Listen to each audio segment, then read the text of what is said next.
ನಮಸ್ತೆ ಪ್ರೇಕ್ಷಕರೇ, ಕನ್ನಡ ಅಪ್ಡೇಟ್ಸ್ 26 ಚಾನಲ್ಗೆ ನಿಮ್ಮೆಲ್ಲರಿಗೂ ಸ್ವಾಗತ. ಕನ್ನಡದ ನಂಬರ್ 1 ಡ್ಯಾನ್ಸಿಂಗ್ ರಿಯಾಲಿಟಿ ಶೋ ಆದಂಥ ಡ್ಯಾನ್ಸ್ ಕರ್ನಾಟಕ ಡ್ಯಾನ್ಸ್ ಏಪ್ರಿಲ್ 12ರಂದು ಅದ್ದೂರಿಯಾದ ಗ್ರ್ಯಾಂಡ್ ಫಿನಾಲೆಯೊಂದಿಗೆ ಮುಕ್ತಾಯಗೊಂಡಿದೆ. ಈ ಒಂದು ರಿಯಾಲಿಟಿ ಶೋ ಅನ್ನು ಆಂಕರ್ ಅನುಶ್ರೀ ಅವರು ತುಂಬಾನೇ ಅಚ್ಚುಕಟ್ಟಾಗಿ ನಡೆಸಿಕೊಂಡು ಬಂದಿದ್ದಾರೆ. ಹಾಗೂ ರಚಿತಾ ರಾಮ್, ಅರ್ಜುನ್ ಜನ್ಯ, ಶಿವಣ್ಣ ಮತ್ತು ವಿಜಯ್ ರಾಘವೇಂದ್ರ 4 ಜನ ತೀರ್ಪುಗಾರರಾಗಿರ್ತಾರೆ.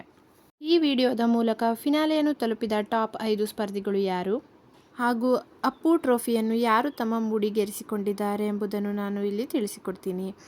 ನೀವೇನಾದರೂ ಇನ್ನೂ ನನ್ನ ಚಾನಲ್ ಸಬ್ಸ್ಕ್ರೈಬ್ ಆಗಿಲ್ಲ ಅಂದರೆ ಬೇಗ ಹೋಗಿ ಸಬ್ಸ್ಕ್ರೈಬ್ ಮಾಡಿಕೊಳ್ಳಿ. ಅನನ್ಯ ಮತ್ತು ಮೋಹಿತ್ ಜೋಡಿ 5ನೇ ಸ್ಥಾನವನ್ನು ಪಡೆದುಕೊಂಡಿದ್ದಾರೆ.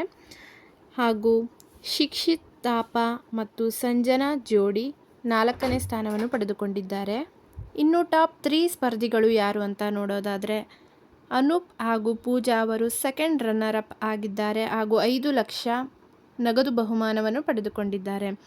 ಹರ್ಷ ಹಾಗೂ ನಂದು ಅವರು ಫಸ್ಟ್ ರನ್ನರ್ ಅಪ್ ಆಗಿದ್ದಾರೆ ಹಾಗೂ 8 ಲಕ್ಷ ನಗದು ಬಹುಮಾನವನ್ನು ಪಡೆದುಕೊಂಡಿದ್ದಾರೆ. ಡ್ಯಾನ್ಸ್ ಕರ್ನಾಟಕ ಡ್ಯಾನ್ಸ್ 2026ರ ವಿಜೇತ ಜೋಡಿಗಳಾಗಿ ಧನಂಜಯ್ ಹಾಗೂ ದಿಶಾಲ್ ಅಪ್ಪು ಟ್ರೋಫಿಯನ್ನು ತಮ್ಮ ಮುಡಿಗೇರಿಸಿಕೊಂಡಿದ್ದಾರೆ. ಈ ಜೋಡಿಗಳ ಗೆಲುವಿನ ಹಿಂದಿನ ಕೊರಿಯೋಗ್ರಾಫರ್ ರುದ್ರ ಮಾಸ್ಟರ್ ಆಗಿದ್ದಾರೆ.